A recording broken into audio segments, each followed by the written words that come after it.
C'est mieux comme ça. Ok. Donc on va commencer la présentation.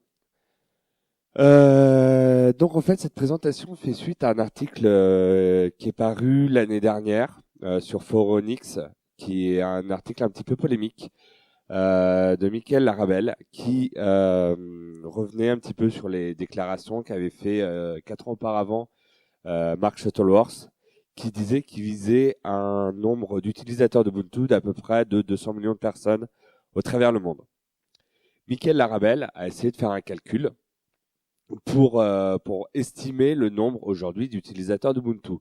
Alors, bien qu'il disait que c'était difficile à quantifier, il s'est mis en disant, son article, grosso modo, disait que on était très loin des 200 millions d'utilisateurs que visait Mark Shuttleworth. L'article a fait assez polémique parce que bon, Foronix c'est quand même un site qui est relativement lu par les Linuxiens. Ça a été repris aussi en France pas mal, notamment sur Next Impact. Et donc suite à ça, l'un des membres de l'équipe produit de Canonical, qui est la société sponsor d'Ubuntu, Dustin Kirkland, a essayé lui aussi de faire une estimation du nombre d'utilisateurs d'Ubuntu. Et alors ce qu'il a découvert, c'est un peu surprenant, c'est que il y a plus d'utilisateurs d'Ubuntu que quiconque puisse le savoir. Donc on va essayer de faire un petit peu, de voir un petit peu pourquoi. Alors tout d'abord, il faut savoir qu'en fait les gens utilisent Ubuntu directement ou indirectement et la plupart du temps sans même le savoir. Donc c'est complique les choses. On a des centaines de millions de PC, de serveurs, d'appareils, de machines virtuelles et de conteneurs qui ont démarré des Ubuntu qui sont actuellement à jour.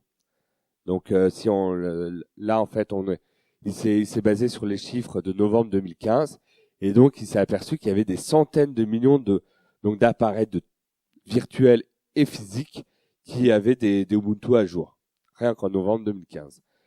Donc, si on regarde dans le nuage, ce qu'on appelle le cloud computing, on avait à peu près donc en novembre 2015, il y a un an, 60 millions d'images d'Ubuntu qui avaient été lancées par des utilisateurs de la suite logicielle qu'on appelle Docker, qui sert à faire des conteneurs pour tout ce qui est élasticité sur le cloud.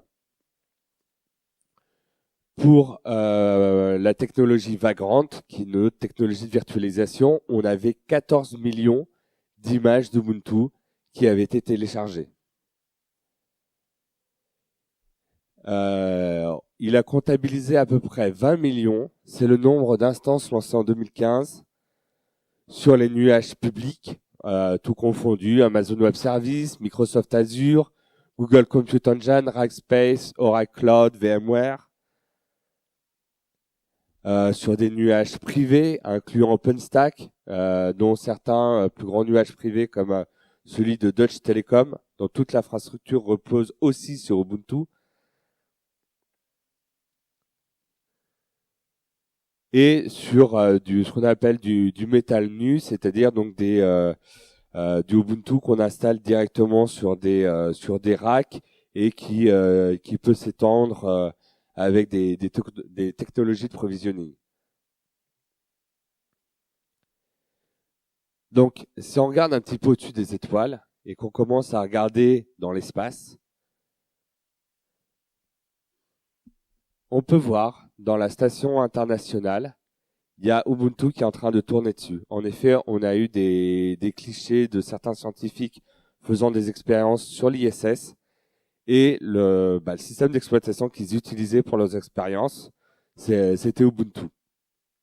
Donc voilà, il y en a même très haut dans l'espace. Alors, si on revient un peu plus dans les nuages, on va trouver aussi plein d'Ubuntu dans des suites logicielles.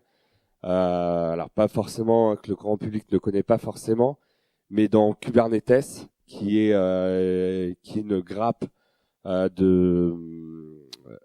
qui fait de la gestion de grappes de conteneurs, notamment Docker, et Apache Mesos qui fait dans la gestion de grappes de machines virtuelles.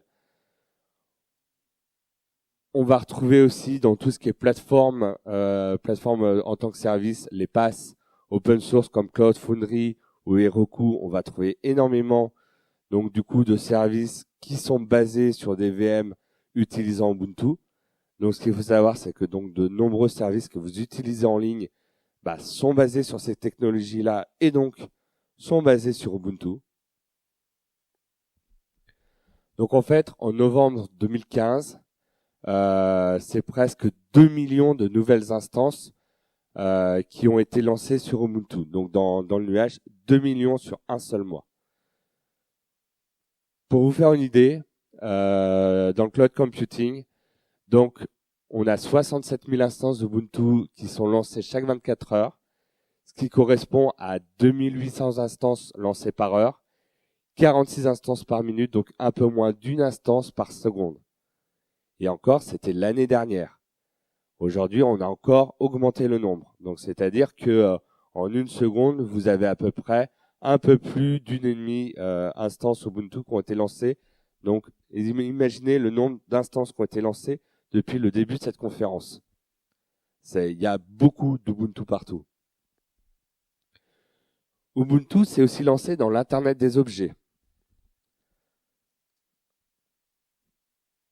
On va les trouver sur des drones avec certains prestataires comme le Jimmy MIT Cell Project, qui est en fait un projet pour créer des drones autonomes qui vont essayer de, lorsqu'il y a des catastrophes naturelles, qui vont essayer de repérer où sont les victimes et qui vont analyser avec du traitement d'image, voir à peu près où il y a des choses qui ressemblent à des humains et envoyer les coordonnées GPS à la centrale des secouristes pour ainsi faciliter la recherche des survivants, d'être beaucoup plus performants. On a des drones comme Uaviac, une société française basée à Évry, qui font eux des drones de surveillance industrielle, qui sont partis du principe que d'habitude quand on utilise des drones de surveillance industrielle, on envoie un radiopilote avec le drone sur le site. Donc on est obligé de payer une personne. On est obligé d'avoir une personne qui se déplace sur site, ce qui peut des fois poser problème.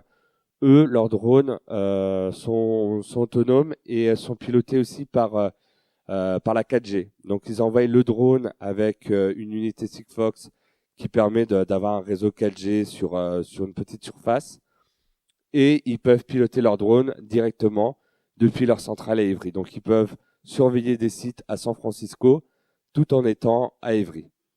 Ça évite donc le déplacement des humains. On a des Ubuntu qui tournent sur des robots, notamment sur l'un des robots les plus intelligents du monde, le Hubo. Ubuntu est très utilisé dans la recherche robotique sur l'intelligence artificielle. Pas plus tard que cette année, pendant le Mobile World Congress, sur le stand Ubuntu, ils avaient un petit robot d'un partenaire coréen qui a appris à jouer à la balle tout seul en 3 jours. Donc au début, j'ai vu des vidéos, le robot, c'était comme un enfant, il se cassait la figure en shootant dans son ballon. Et au bout de 3 jours, le robot était capable de shooter dans son ballon, d'aller suivre son ballon et de continuer à shooter dans son ballon. Alors, moi, ça me fait beaucoup penser à mon fils d'1 an et demi quand il a appris à jouer au ballon. Mais voilà, un robot qui est capable de faire ça, c'est quand même, ça évolue très rapidement et donc notamment grâce à Ubuntu et la suite Ubuntu Core. On va trouver aussi Ubuntu maintenant dans les équipements, notamment dans les routeurs réseau.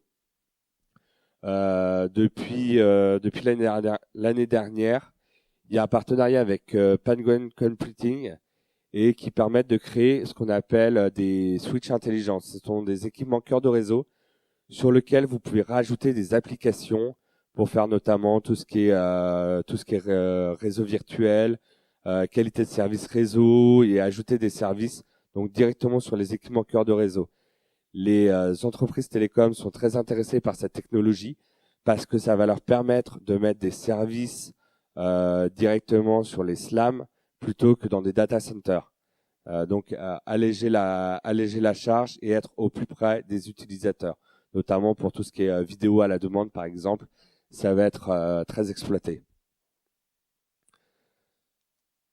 On va en trouver aussi dans les passerelles domestiques et industrielles, notamment tout ce qui va être sur tout ce qui est l'intelligence artificielle qu'on va pouvoir trouver, notamment dans le monde industriel, où on va avoir de plus en plus de capteurs et d'analyse temps réel pour faire ce qu'on appelle de la maintenance. Alors pas de la maintenance prédictive, de la maintenance, détecter en fait dès qu'un élément commence à ne pas réagir normalement, on va pouvoir envoyer directement un technicien vérifier ce qui se passe. Donc voilà, de la vérification en temps réel des débuts d'incidents afin de ne pas causer d'incidents majeurs. Et pour tout ce qui est domestique, là on va parler plutôt de l'intelligence artificielle domestique, comme par exemple si vous avez entendu parler de Amazon Echo ou des Google Home ou des choses comme ça, on va pouvoir parler à un petit assistant qui va diriger un peu tous les objets de la maison. Bah là, va y avoir des suites aussi des appareils qui sont déjà créés, qui vont pouvoir apporter le même genre de solution. Donc cette intelligence domestique à la maison. Donc notamment le projet Mycroft qui va pas tarder à être livré pour ceux qui ont participé à la campagne Kickstarter. On va trouver aussi beaucoup d'Ubuntu pour les cartes de développement orientées Internet des objets, notamment les Raspberry Pi, et tous les équivalents. Donc, ce qui va permettre à des gens de créer des objets, créer des nouvelles choses basées sur Ubuntu et avec les technologies Snap qui vont permettre d'ajouter des comportements, des logiciels très facilement avec une grande facilité de maintenance et donc aussi pour tout ce qui est prototypage. On trouve aussi beaucoup Ubuntu maintenant sur les panneaux digitaux. Alors c'est pas trop encore, je pense, le cas en France, mais par exemple en Angleterre, de nombreuses entreprises équivalent un petit peu à ce qu'on trouve les panneaux JC Déco utilisent Ubuntu pour leurs panneaux digitaux et ce qui leur permet en fait de gérer tous les panneaux digitaux comme une application et ils peuvent balancer des informations comme ils veulent aux panneaux qui le désirent. Et alors, dans la vie de tous les jours, pour vous montrer que on utilise aussi Ubuntu partout. Donc, on peut trouver Ubuntu sur des téléphones et des tablettes. Donc ça, c'est dans le commerce. Donc, on va trouver notamment chez Meizu des téléphones. Ils ont la gamme MX4 Ubuntu Edition, MX5 Pro Ubuntu Edition. Normalement, début d'année prochaine, le MX6 Ubuntu Edition. Chez BQ, ils ont aussi des téléphones. Le BQ Aquaris E4.5 et le E5 HD. Et ils ont sorti une tablette, la tablette Aquaris M10, notamment que vous pouvez voir à l'accueil. Il y a une personne qui en a apporté une. Et après, on peut aussi installer Ubuntu sur de nombreux autres terminaux compatibles. Donc, il y a une liste qui se trouve sur wiki.ubuntu.com /ubuntu-touch/device où là en fait donc c'est des ports d'Ubuntu qui ont été faits sur des appareils. C'est fait par la communauté, donc il y a des fois on peut voir la liste du travail qui sont faits, ceux qui sont encore en work in progress, ceux qui sont terminés, on a des commentaires. Mais donc il y a pas mal de constructeurs qui essayent d'aider un petit peu ces ports histoire de tâter aussi un petit peu le marché pour proposer leurs propres téléphones ou tablettes sur Ubuntu.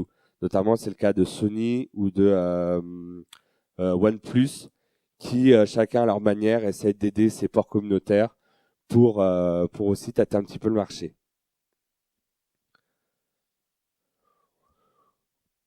Donc, si vous prenez la route, il faut savoir aussi que dans un certain nombre de solutions, on va retrouver Ubuntu. Par exemple, les voitures Tesla, qui sont les voitures américaines de l'entreprise Tesla d'Elon Musk, elles tournent sur Ubuntu. Les Google les Google Cars tournent sur Ubuntu. Il y avait une voiture autonome créée par George Hotz, elle tourne sur Ubuntu. Et enfin, les services de type Lyft ou Uber ont leur infrastructure qui tourne sur Ubuntu. Donc, si vous utilisez n'importe quelle de ces solutions, vous êtes utilisateur d'Ubuntu également. Et Uber, c'est quelque chose qui est quand même de plus en plus utilisé malgré la grogne des taxis. Et donc, si vous avez envie de partager cette conférence sur vos réseaux sociaux, Snapchat, Pinterest, Reddit ou Instagram, et ben là encore, ils utilisent Ubuntu pour leur infrastructure. Donc, vous êtes aussi utilisateur d'Ubuntu. Ça commence à faire du monde. Et alors, bon, on n'en a pas en France, mais chez Walmart, tous les jours, les prix bas, c'est aussi tous les jours d'Ubuntu. Walmart fonctionne, toute leur infrastructure fonctionne sur Ubuntu. Et si vous mettez votre fichier sur Dropbox, il est aussi hébergé sur Ubuntu. Et si vous avez envie de regarder un film, sur Netflix par exemple, qui utilise Netflix ici? Eh ben voilà, on a encore des utilisateurs d'Ubuntu qui, je pense, ne le savaient pas. Toute leur infrastructure. Alors, avant, ils avaient leur serveur qui était sur Ubuntu. Ils ont migré maintenant sur Amazon Web Services. Mais toutes leurs machines virtuelles sont des machines virtuelles Ubuntu. Ils ont beaucoup contribué, notamment sur la partie cloud d'Ubuntu. Ils ont beaucoup reversé. Ce qu'il faut savoir aussi, c'est que donc Avatar, le rendu a été fait par le studio Weta Digital, qui aussi utilise Ubuntu pour le calcul de rendu. Puisque du coup le calcul de rendu, c'est des gros supercalculateurs et donc qui utilisent Ubuntu. Donc c'est Avatar, c'est la trilogie du Hobbit, voilà, c'est pas mal de films comme ça, que beaucoup de gens ont vu. Si vous allez sur Wikipédia, une grosse partie de leur infrastructure tourne aussi sur Ubuntu. Donc vous êtes aussi utilisateur sans le savoir d'Ubuntu. Et donc pour Bloomberg, Ubuntu est un business sérieux. Une bonne partie de l'infrastructure de Bloomberg, qui est une chaîne d'information orientée finance, tourne sur Ubuntu. D'ailleurs, ils sont très intéressés par les nouveaux produits convergents et ils en parlent relativement souvent sur leur site et suivent de très près l'évolution de ce paradigme. Et alors, s'il fallait un super système d'exploitation pour un super ordinateur, et ben là aussi, on a encore du Ubuntu parce que donc ça c'est Tianhe2, enfin je sais pas le prononcer, c'est chinois. C'est le meilleur, c'est le super ordinateur le plus rapide du monde. Donc voilà, à peu près, pour vous imaginer, c'est 80 000 processeurs Xeon, 1,3 pétaoctets de mémoire vive, 12,4 pétaoctets de stockage. Donc c'est vraiment du truc qui poutre vraiment. Il est toujours pas détrôné et il tourne sur Ubuntu également. Il y a beaucoup de super ordinateurs ou super calculateurs, tout dépend comment on les appelle, qui tournent sur Ubuntu. Il y avait l'année dernière une conférence notamment d'un des administrateurs d'un des super ordinateurs de l'université de Karlsruhe qui était venu justement en parler. Voilà, maintenant si vous avez des questions, n'hésitez pas, allez-y, posez-les.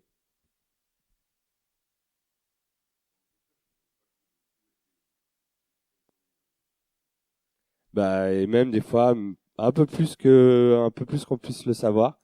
Est-ce qu'il y a des gens parmi vous qui utilisaient les services orange.fr? Voilà, et madame est utilisatrice d'Ubuntu sans même le savoir. Orange.fr, une grosse partie de leur infrastructure tourne sur Ubuntu, c'est un quart du trafic français.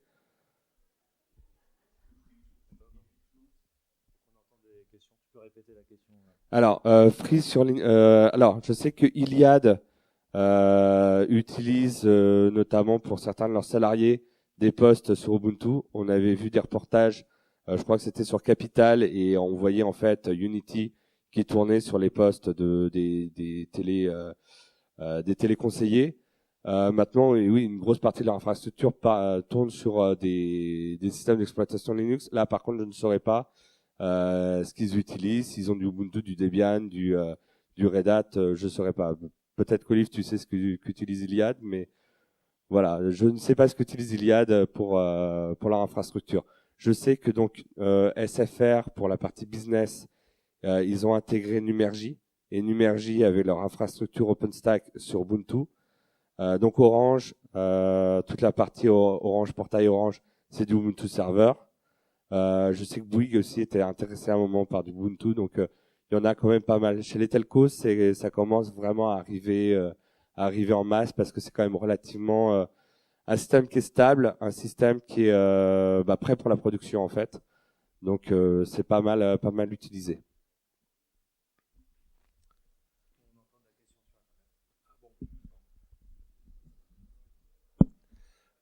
Est-ce que vous pourriez nous parler de l'utilisation d'Ubuntu dans les administrations françaises et plus particulièrement dans la gendarmerie française? Alors dans la gendarmerie française, effectivement, il y a eu un grand plan de remplacer tous les ordinateurs, enfin tous les systèmes d'exploitation, remplacer Windows par Ubuntu. Donc je crois que ça concernait 80 000 postes. Je sais plus où est-ce qu'ils en sont exactement sur cette migration. Ils ont travaillé en partenariat avec Canonical puisque c'est quand même une version, on va dire officielle entre guillemets. Elle s'appelle Jubuntu avec un G pour gendarmerie. Il y a aussi l'Assemblée nationale qui à un moment donné a passé un nombre important de son parc PC sur Ubuntu. Je ne sais pas si depuis ils sont revenus en arrière, mais c'était dans les années avant les années 2000 où ils voulaient passer tous les députés sur Ubuntu, mais beaucoup ont freiné des deux pieds. Mais voilà, c'était aussi pour faire des économies, mais il y avait des projets qui étaient dans le pipe au niveau des administrations.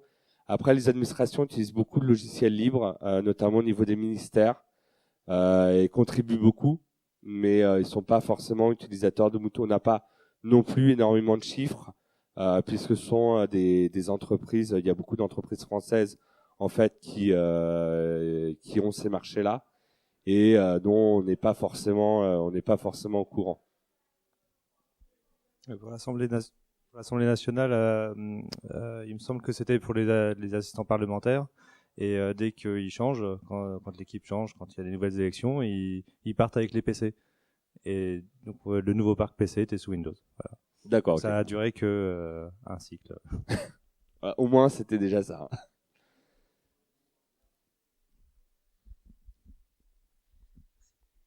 Pour les ordinateurs individuels, bon, j'ai l'impression qu'en France, ça ne décolle pas vraiment.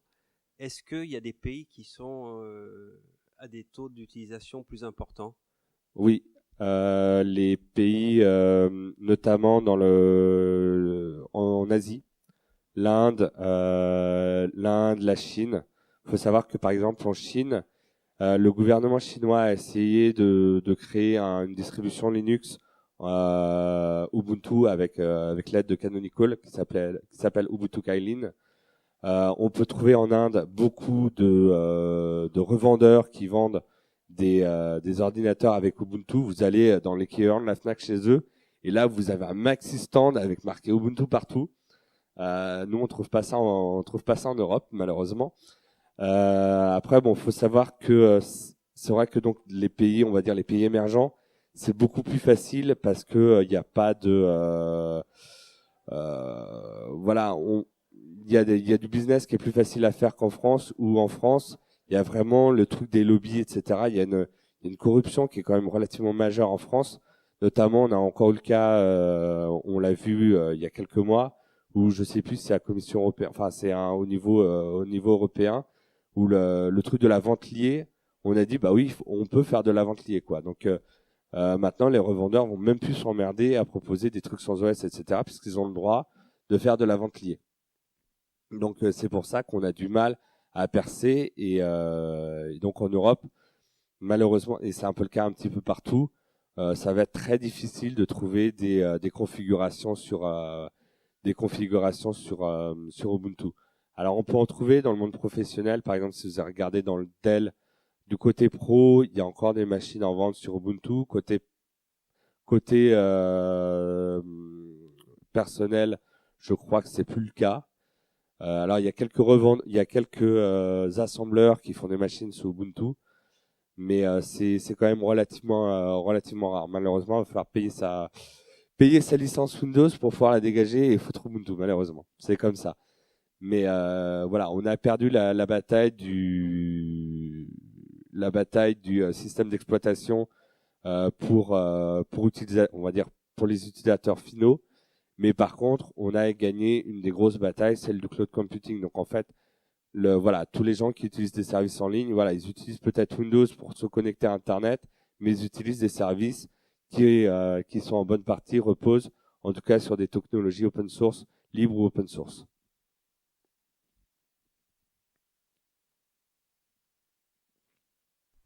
D'autres questions?